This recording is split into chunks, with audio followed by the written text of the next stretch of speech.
le président a un certain âge qui l'empêche de fonctionner. Je regardais le défilé du 20 mai, j'entendais... Au-delà même de son âge, sur sa politique qui est tout le temps remise en cause, mais à chaque élection, comme je disais, ce sont les mêmes critiques, mais l'alternance peine à arriver. Ouais. Qu'est-ce qui se passe? Pourquoi on a du mal à faire tomber le système Paul Biya? Est-ce que l'opposition aujourd'hui est réduite à peau de chagrin où on a l'impression que le Cameroun est devenu écoutez, un royaume? je pense qu'il faudrait tout mettre dans le contexte. Et je dis souvent, si vous aviez 8 ans, quand le président Paul Biya est devenu président, aujourd'hui vous en avez 50. Vous faites face à un pays où les citoyens sont quasiment pris en otage. À 50 ans, vous êtes à 5 ans de la retraite. Vous ne connaissez rien qu'un système dans lequel on avance par népotisme ou par corruption, justement. dont les gens sont habitués à cela. Donc, mais le problème avec un système comme ça ne peut pas perdurer.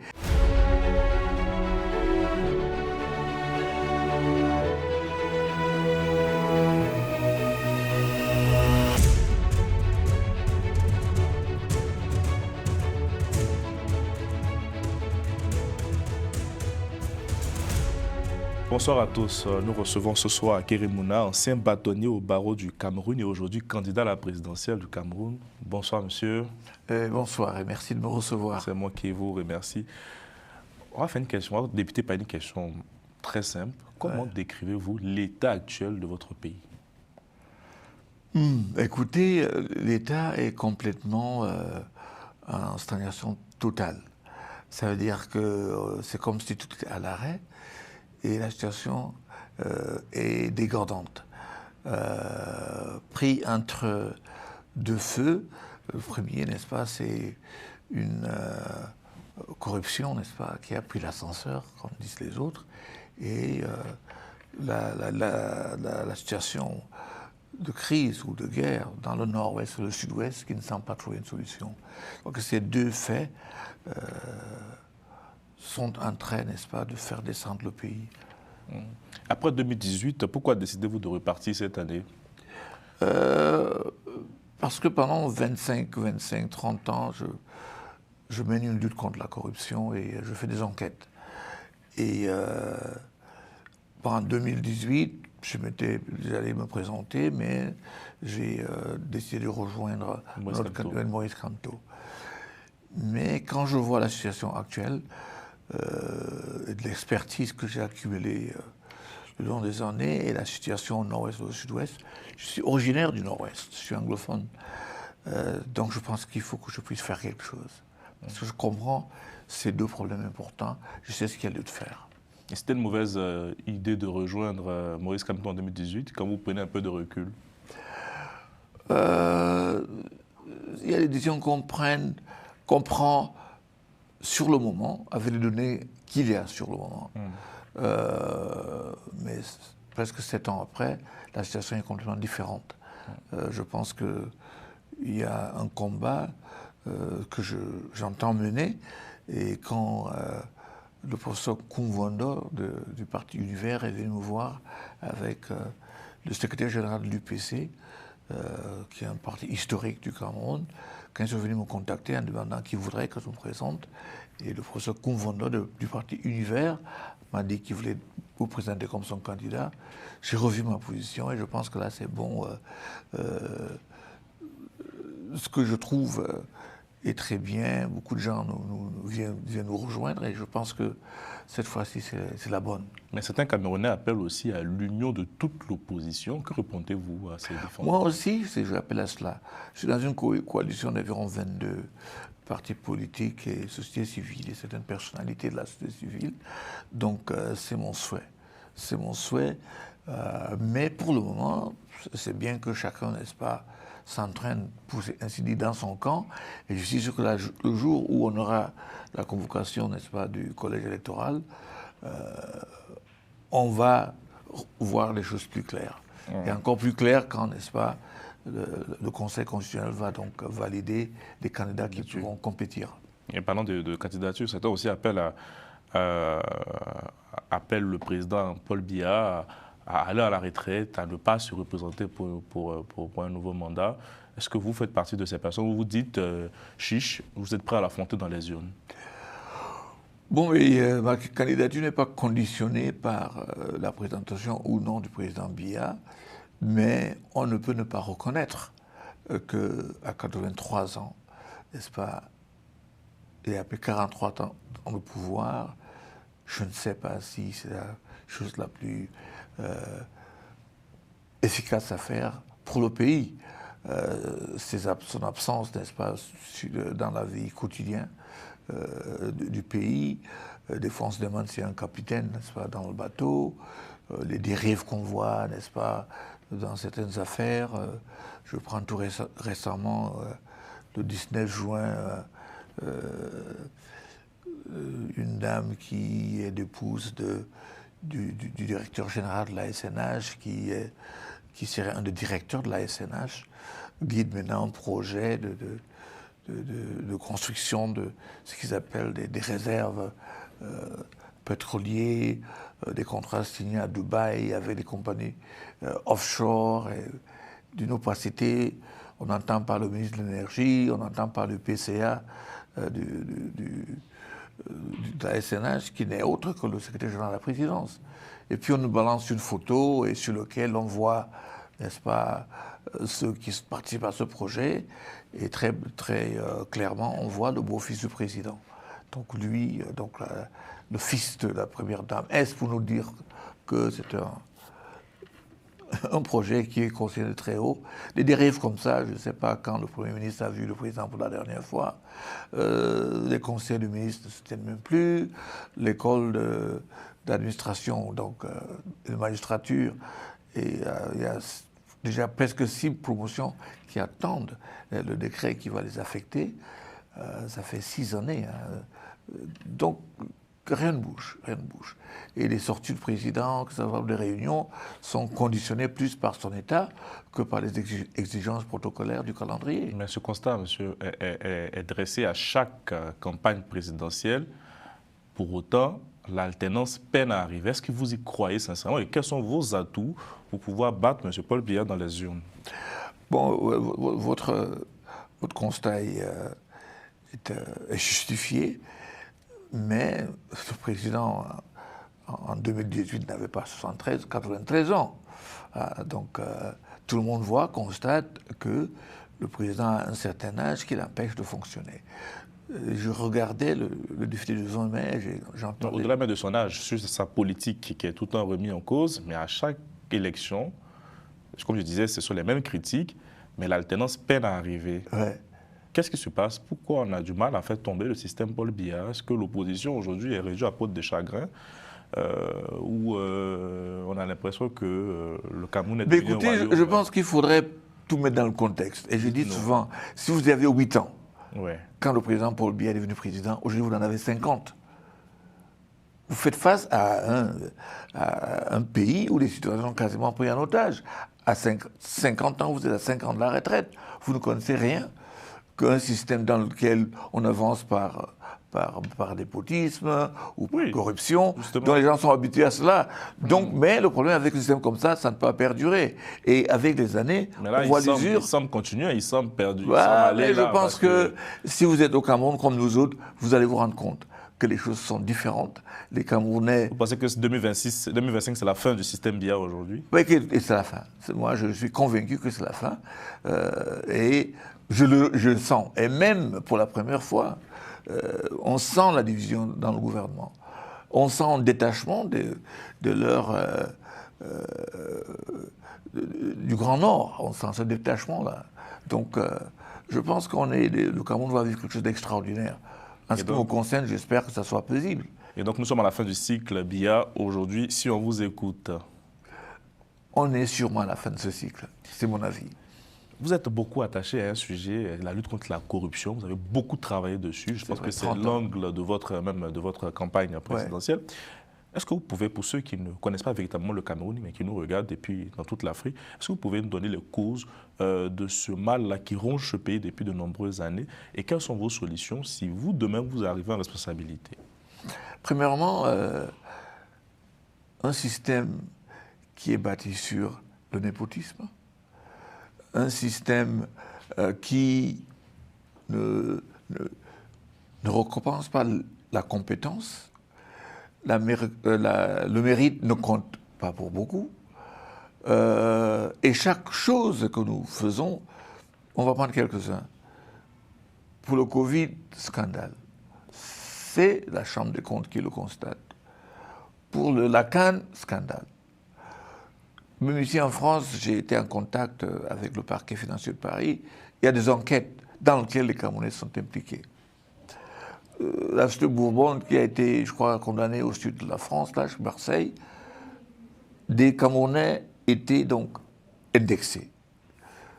Vente de pétrole, Glencore, sur lequel j'ai fait des enquêtes, on a vendu le pétrole à 30% de décote. Et une autre société à qui on a vendu à 70% de décote. Donc tout ce qui est fait, l'autoroute entre les deux grandes villes du Cameroun, donc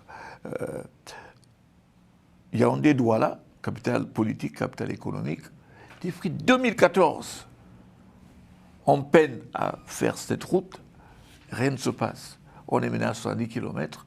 On avait commencé avec une estimation d'environ 300 milliards. Maintenant, on en est à 1000 milliards et quelques. Donc, rien ne marche. On a dit qu'on passait au péage électronique. Ça a été vite construit parce que c'est un marché, les gens, les autres ont eu ce qu'ils voulaient. Et voilà, tout construit, on est toujours manuel. Alors, tout ce qui est fait, on a l'impression que ce qui pousse l'État, c'est, n'est-ce pas, cette maladie de corruption qui ronge même l'État. Si on regarde même le fait que la raffinerie du Cameroun, la seule d'ailleurs, qui se trouve dans le sud-ouest, à Limbé, a pris feu il y a 7 ans, 7 ans oui, pas reconstruit. Donc ça nous tue. En ce qui concerne les devises, maintenant on est obligé d'importer le pétrole raffiné. Déjà que c'était pénible d'avoir une raffinerie qui ne raffinait pas le pétrole camerounais. On était obligé d'importer le brut raffiné et y vendre aux Camerounais. Mais là maintenant, on importe et le pétrole raffiné et on exporte d'autres bruts et dans lequel il y a toutes sortes de deals comme je viens de décrire. Donc dans tous les secteurs, que ce soit tous les secteurs, ces miniers sont incontents. On a un pays qui est reconnu à l'est du pays d'avoir des ressources minières incroyables. Mais en matière de mines, le Cameroun n'est pas encore, n'a pas une industrie minière. C'est lié tout ça à la corruption, vous avez... Tout ça, les concessions... Oui. Ouais. Et si vous, demain, vous êtes président de la République, que mettrez-vous en place? Quelles sont les mesures que vous mettrez en place pour freiner ce fléau? Ou même pour l'éradiquer? Oui, c'est... Éradiquer, je ne sais pas. C'est pour ça que j'ai peut-être freiner. Je sais, j'étais une fois en conversation avec le président Kagame, il m'a dit, écoutez, monsieur le bâtonnier, éradiquer, je ne sais pas, mais zéro tolérance. Si on vous prend, vous payez. Donc, au Cameroun, il faut une transparence. Il faut que les Camerounais sachent combien on produit, qui achète, à quel prix. Les deals là qu'on a maintenant avec Mme Moudi qui est la SNH et Sistar et la société Tradex, bon, comment est-ce qu'on a choisi ceux qui vont entreprendre des travaux? Il y a une opacité totale. Et quand vous interrogez, c'est quand j'ai sorti mes enquêtes, le résultat de mes enquêtes dans l'affaire Glencore, que la SNH, pour la première fois depuis plus de 50 ans, sort maintenant les chiffres de ses ventes. Complètement tronqués, bien sûr, mais voilà où nous en sommes. Donc, je pense que la transparence, la méritocratie, ces deux éléments aident rapidement, n'est-ce pas? Évidemment, on évite l'impunité. Ces deux éléments, à mon avis, vont faire arrêter les choses. Et les Camerounais sont très intelligents et ils savent que si c'est dangereux, ils ne le feront pas. Vous avez parlé tout à l'heure de la crise aussi au nord de... Nord-ouest, au sud-ouest, exact.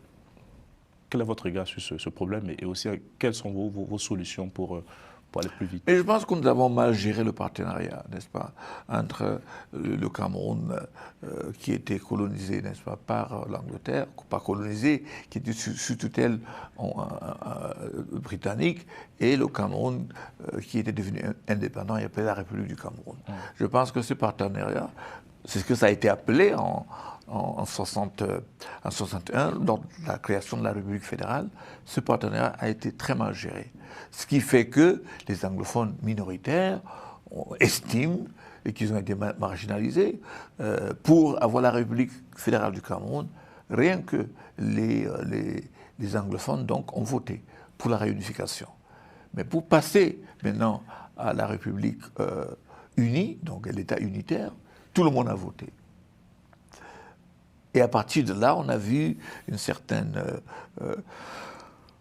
marche qui était dans l'idée d'assimiler donc la minorité, et ça a affecté le système judiciaire, le système d'éducation et tout. Et ce glissement, jusqu'en 1992, quand on a eu les toutes premières élections multipartites, avec l'anglophone John Frundi de Recte Mémoire, qui, à mon avis, et à l'avis de beaucoup d'experts, a fait gagner, et qui n'a pas pu prendre le pouvoir parce qu'il aurait perdu par 4 points. Quand le chef d'État africain perd les élections par 4 points, il faut se demander ce qui s'est passé. Bon, ben voilà, il a gagné par 4 points.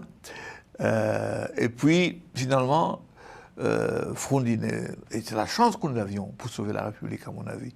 Parce que, imaginez-vous que les Camerounais, en majorité francophone, votent pour un anglophone unilingue. Et libraire du Nord-Ouest, c'était à Bamenda. Dès que ça s'est passé, les anglophones ont dit, bon, c'est impossible pour un anglophone de devenir président. Moi, on me l'a dit depuis 2018, et que c'est impossible. Donc finalement, les anglophones ont dit, mais si ce n'est pas possible, nous préférons repartir au système fédéral. Ça a freiné, pas de dialogue, on ne parle pas, jusqu'à l'éclatement en 2016 par les avocats, n'est-ce pas, et les enseignants qui nous ont amenés où nous sommes aujourd'hui. Mais il y a aussi un sujet qui intéresse beaucoup les Camerounais, c'est la question monétaire, la question du franc CFA. Quel est votre regard sur ce sujet aussi? Mon regard est un regard qui rejoint celui de l'Union africaine et qui a mis en place toutes les structures. D'ailleurs, le guide, hein, Kadhafi, travaillait là-dessus. C'était qu'il y ait une monnaie africaine. C'est pour ça qu'il avait commencé par créer la Banque africaine, et puis la Banque centrale africaine, et puis le Fonds monétaire africain. Et moi, je pense qu'on devait plus pousser vers cela. On a maintenant ce traité pour le libre-échange, n'est-ce pas? Je pense qu'il faut pousser sur le côté économique. C'est ce qui va nous permettre d'avoir ce qu'il faut, n'est-ce pas, pour avoir une monnaie africaine. Ça, il faut très rapidement sortir du franc CFA. Il faut pas très rapidement sortir du franc CFA. Il faut très rapidement trouver une monnaie africaine. J'aime bien la parade. Quel est votre regard aussi sur la diplomatie du président Paul Biya? Est-ce qu'il y en a un? Il n'y a pas de diplomatie à votre Ah ben écoute, moi je pense que le président Paul Biya, en 43 ans de mandat, est parti à l'Union africaine 3 fois. 3 ou 4 fois. Une fois à Yaoundé, quand il est passé président de l'OUA. Deuxième fois, je pense, c'était au Ghana. Et troisième fois en Libye. 3 fois. Même quand il était président de l'Union africaine de l'époque, c'était l'Organisation de l'Unité africaine. Quand lui, il est passé président, il n'est jamais allé à Addis Abeba. Il n'est même pas allé remettre le bâton à Mugabe quand il passait donc, pour le remplacer. Donc, je ne connais pas donc la place qu'il donne à la diplomatie au niveau africain. Et en diplomatie, nous avons des valeurs incroyables. Donc, à l'instar du Premier ministre, ancien Premier ministre Philémon Yang, qui a terminé son mandat comme président de l'Assemblée générale des Nations unies. Et les Camerounais se battent sur le plan international. Je ne vois pas... Et c'est un Camerounais qui préside même l'Assemblée parlementaire francophone aussi. Mais justement, mais voilà. Donc, et moi d'ailleurs, quand j'étais devenu membre du MAEP, le mécanisme africain d'évaluation entre les pairs, j'étais proposé par le Premier ministre éthiopien. Donc, élu président du Conseil économique et social de l'Union africaine, proposé par la Côte d'Ivoire et soutenu par l'Afrique du Sud. Donc, les Camerounais se battent à plusieurs niveaux. Et comment le Cameroun doit organiser ses relations avec la France, selon vous? Moi, je pense que c'est dépassé. Il faut un partenariat gagnant-gagnant. La France-Afrique, c'est derrière nous? Moi, je pense que ça devrait être derrière nous. Elle existe encore selon vous? Je ne pense pas. Je ne pense pas. J'ai eu le plaisir ce matin d'avoir une audience avec le président Hollande. J'étais complètement émerveillé par sa vision des choses et comment il voit les choses. Donc, moi, je pense que ceux qui l'utilisent pensent que c'est essentiel, n'ont pas lu, n'est-ce pas, ce qui se passe maintenant dans le monde entier. Je pense qu'il s'agit de partenariats.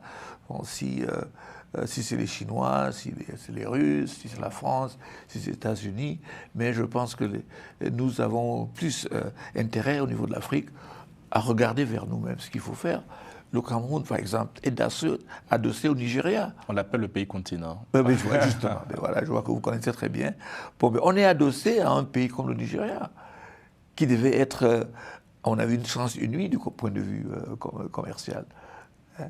Le Nigeria a, pour beaucoup, dans l'évolution économique du Bénin et du Togo, et même des fois même du Ghana, à cause de son poids économique. Et le Cameroun, pays bilingue, adossé sur le Nigeria, devait pouvoir en profiter. Moi, je vois des zones franches dans toute la partie frontalière qui amèneraient, n'est-ce pas, les Nigérians à venir investir massivement au Cameroun. Là, maintenant, c'est les banques qui viennent, mais je pense qu'il y a beaucoup à faire pour améliorer, n'est-ce pas, les échanges entre le Cameroun et le Nigeria. Et la Russie et la Chine sont aussi des partenaires fiables pour le Cameroun? L'avantage avec la Chine, c'est quoi? C'est qu'ils ne sont pas regardants sur la gouvernance et la transparence. C'est un avantage? L'avantage, pour ceux qui sont là, ouais, justement, les possibilités de décaissement, par exemple, dans les banques, la Banque mondiale et autres, je parlais à un expert, il m'a dit, écoutez, à Kéré, il y a 2 ans, vous avez utilisé, je crois, 17 ou 7% de vos possibilités, seulement parce que ces prêts-là sont accompagnés par une surveillance stricte. Justement, mais on est obligé d'aller sur le marché commercial et prendre des crédits de 10, 11%, là où les autres prennent pour 5%, 4%. On est parti à 11%, les taux les plus élevés déjà connus. Et avec, c'est quand même assez grave parce qu'on gravite maintenant vers le lever des fonds qui nous permet d'avoir la liquidité sans contrôle. Et la Russie? Mais la Russie, c'est la même chose qui vient avec ce mirage sécuritaire. Mais penser qu'il y a des pays qui sont prêts à se sacrifier pour d'autres pays, c'est une leurre, n'est-ce pas? Je pense qu'il faut solidifier nos ressources, les valoriser et chercher un partenaire qui nous aide à valoriser ce que nous avons. Il n'y a pas de raison pour que nous ne puissions pas avoir de l'or, une énergie minière, l'or, diamant, tout ça. On a tout ce qu'il faut. C'est quoi le panafricanisme pour vous? Le panafricanisme, c'est l'esprit qui anime les Africains, pas leur leader, tristement. C'est cette connexion que les Africains sont entre eux, de solidarité, de penser et cheminer ensemble. Et ça existait dans les années 60, avec les leaders, Nkrumah et autres. Je vais vous dire pourquoi ça existait à cette époque. Pourquoi? Parce qu'ils avaient tous été formés à l'étranger, dans Nkrumah, Milton Obote, Kaunda, tous ces gens-là se retrouvaient à Londres et repartaient dans leur pays avec cette même idée qu'ils voulaient partager. Et je pense que dans le monde francophone, c'est un peu cela aussi, parce qu'il y a qui était au Parlement français et tout ça. Et revenu en Afrique, cette idée donc prend corps. Après, on a des leaders, chacun formé dans son village, et ils se retrouvaient seulement pour 4 jours à Addis, avec des idées, n'est-ce pas, panafricanisme, mais sans. Alors, on va passer. Et c'est peut-être, ça renaît 2004 avec l'État Bombeki, Obasanjo, Abdoulaye Wade, Bouteflika et les autres, n'est-ce pas? Ça revient, mais je pense qu'on a perdu encore du terrain.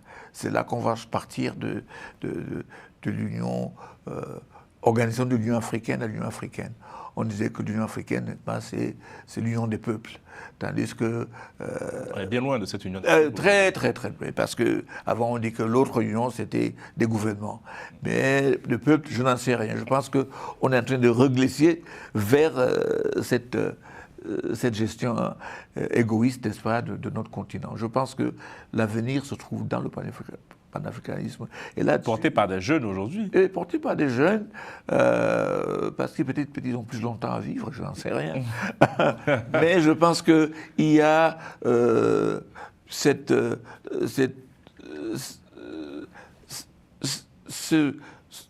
la culture et la musique, et peut-être aussi, n'est-ce pas, le sport, viennent maintenant mettre du turbo dans ces relations. Donc je pense que peut-être ce sont les jeunes qui vont y arriver, mais je connais des jeunes qui, quand ils sont arrivés aux affaires, se sont concentrés plus dans leur pays. Les rêves qu'on a avant de prendre le pouvoir peuvent très vite changer. On peut vous le dire aussi. Hein. On espère que ça ne va pas arriver. Ouais, écoute, c'est pour ça que dans mon pays, dans le programme, je propose 5 ans j'ai 72 ans. Hein. Je me dis... Donc un mandat pour vous, pas plus. Un mandat, même pas les 7 ans que dit le texte. Vous faites 5 ans pour mettre toutes les institutions. Et vous passez la main. Et oui, je passe la main. Peut-être à un jeune, si les autres jeunes voteront pour les jeunes. Moi, j'ai une dernière question pour vous. Quel est votre modèle de chef d'État, parmi les chefs d'État africains? Quel est votre modèle? Vous avez cité un nom tout à l'heure, j'espère que vous allez le sortir. Oui. Écoute, un que je considère comme mentor, avec qui je parle tout le temps, c'est le président Thabo Mbeki. Il est d'une intelligence incroyable. Et notre chef d'État avec qui j'avais une bonne relation, il est de mémoire maintenant, c'était le président Jerry Rawlings. Parce que c'est quelqu'un qui avait ce sang révolutionnaire, qui était quelqu'un qui avait toujours envie d'agir.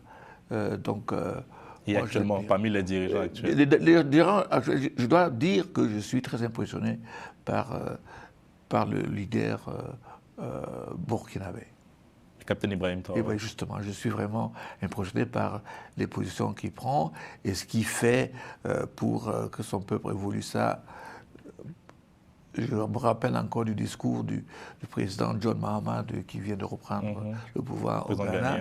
Oui, quand Traoré est parti au Ghana, mais vous avez vu ce qui est arrivé comme foule. Et le président de dire « Je suis content que vous n'êtes pas candidat à la présidence dans mon pays ». Tu vois, si vous avez... C'est l'adversaire redoutable. Oui, mais voilà. Et quand vous voyez un engouement des jeunes vers un président pareil, je pense qu'il faut être... C'est l'Afrique de demain qui est incarnant, ce monsieur, selon vous? Je ne sais pas si l'Afrique de demain, il est poussé par l'exigence de son propre pays et ce que son pays a vécu. J'ai l'ancien bâtonnier de Guinée qui est maintenant, on dit qu'il a été enlevé. Oui. Si on voit cette dérive-là et on voit ce qui se passe, on doit se poser des questions. Donc, je pense que l'Afrique tout entière est à la recherche de quelque chose. Et je pense que le panafricanisme revient dans cette période que je considère une période de renaissance pour notre pays. Merci beaucoup pour ces échanges. Merci infiniment de m'avoir. J'espère vous retrouver lorsque la campagne débutera pleinement pour qu'on parle en profondeur de votre sujet. Et puis les Camerounais choisiront très bientôt s'ils veulent vous confier les clés du pouvoir. Merci. Merci à Romain Cléco de Benck à la réalisation et bonne soirée à tous.